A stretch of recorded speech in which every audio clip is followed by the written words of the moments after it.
Olá, meu nome é Renan Nath Lima e esse aqui é Politicamente Reto. Hoje será a primeira parte dos vídeos também sobre direito dos povos indígenas.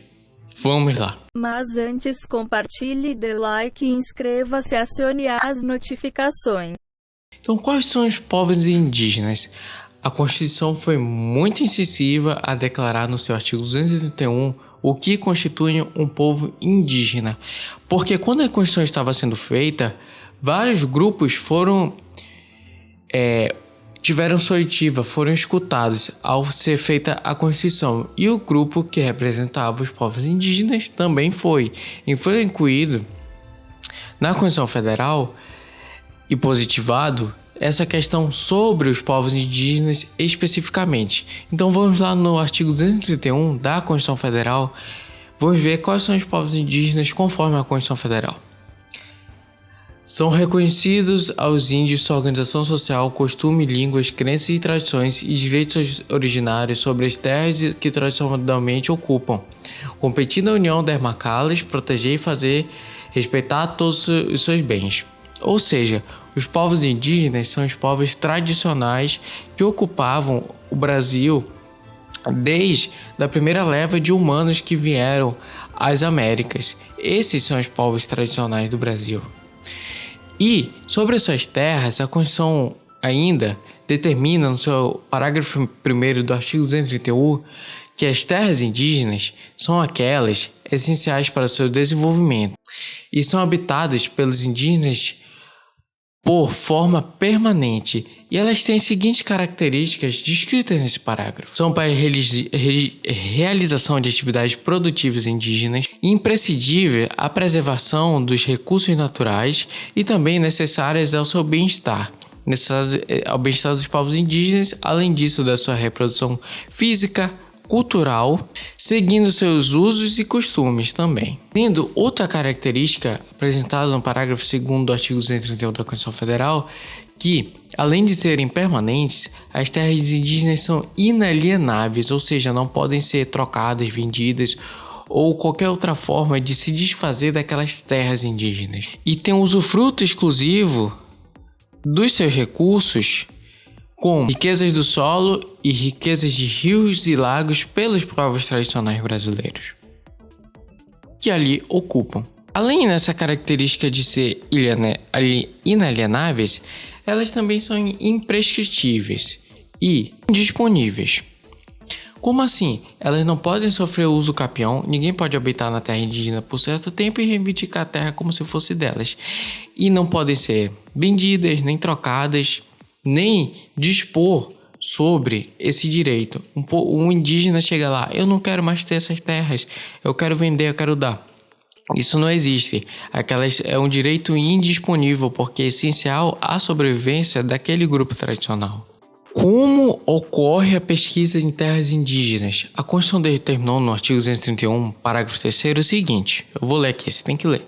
O aproveitamento dos recursos hídricos, incluídos os potenciais energéticos, a pesquisa e a lavra de riquezas minerais em terras indígenas, só podem ser efetivadas com autorização do Congresso Nacional, ouvidas as comunidades afetadas, ficando-lhes assegurada a participação dos resultados da lavra na forma da lei. Ou seja, só pode ser feita uma pesquisa em terra indígena com autorização do Congresso Nacional. E também nós estamos em pandemia agora. O que aconteceria com a população indígena que ela está sofrendo o risco de ser dizimada pela pandemia? Como muitas pessoas já morreram e existe um grande perigo sobre os povos tradicionais também terem vários indivíduos e assim a sua cultura oral, que ainda não foi escrita, ser extinta com eles, se eles vierem a falecer e não ser passada adiante. Existe uma vedação à remoção dos povos indígenas das suas terras tradicionalmente ocupadas, com exceção de casos de catástrofe ou epidemia e ponha interesse a soberania do país, ou seja, em caso de guerra, estão invadindo o Brasil, vamos ter que remover a população indígena da fronteira, São Gabriel da Cachoeira, que tem vários recursos minerais, recursos naturais, entre outros. Aí um exército tenta invadir aquela parte para tomar para si. Então você pode tirar os povos indígenas e mandar o exército para lá. Aí depois, quando cessa esse perigo, tanto da epidemia quanto da grande catástrofe ou da luta com a soberania popular, a soberania nacional do país, esses povos indígenas devem ser imediatamente realocados nas suas próprias terras tradicionalmente ocupadas. E, além de tudo isso, após esse ato de remoção, deve ter é por ad referendo do Congresso Nacional, ou seja, você faz o ato de remoção e depois você consulta o Congresso Nacional para ver se esse ato continuar perdurando ou perderá o seu efeito, dependendo do aval do Congresso Nacional. Determinado lá no regimento e na Constituição isso. E a Constituição, além de falar isso em cada parágrafo, e reintegra no parágrafo 6º do artigo 231, tudo isso. O seguinte fica no parágrafo 6º. São nulos e extintos, não produzindo efeitos jurídicos, os atos que tenham por objetivo a ocupação, o domínio e a posse de terras a que se refere este artigo, ou a exploração das riquezas naturais do solo, dos rios e lagoas nelas existentes, ressalvado o relevante interesse público da União, segundo o que dispuser lei complementar, não gerando a nulidade e extinção do direito à indenização ou ações contra a União, salvo na forma de lei, quando as benfeitorias derivadas da ocupação de boa fé. Ou seja, a Constituição reitera tudo isso que o próprio artigo faz no parágrafo 6º, para ficar claro, para ficar de fácil acesso, de fácil entendimento o que está escrito nesse artigo, quais são os direitos dos povos indígenas. E no parágrafo 7º desse próprio artigo, também no artigo 231, ele lida com a atividade que oferece grande risco aos povos tradicionais, que é a atividade garimpeira ilegal e até mesmo a legal, vedando essas atividades nas terras indígenas.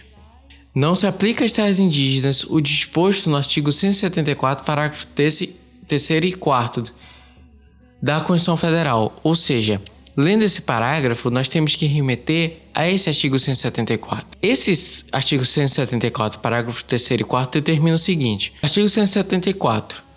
Como agente normativo e regulador de atividades econômicas, o Estado exercerá na forma da lei as funções de fiscalização, incentivo e planejamento, sendo este determinante para o setor público e indicativo para o setor privado.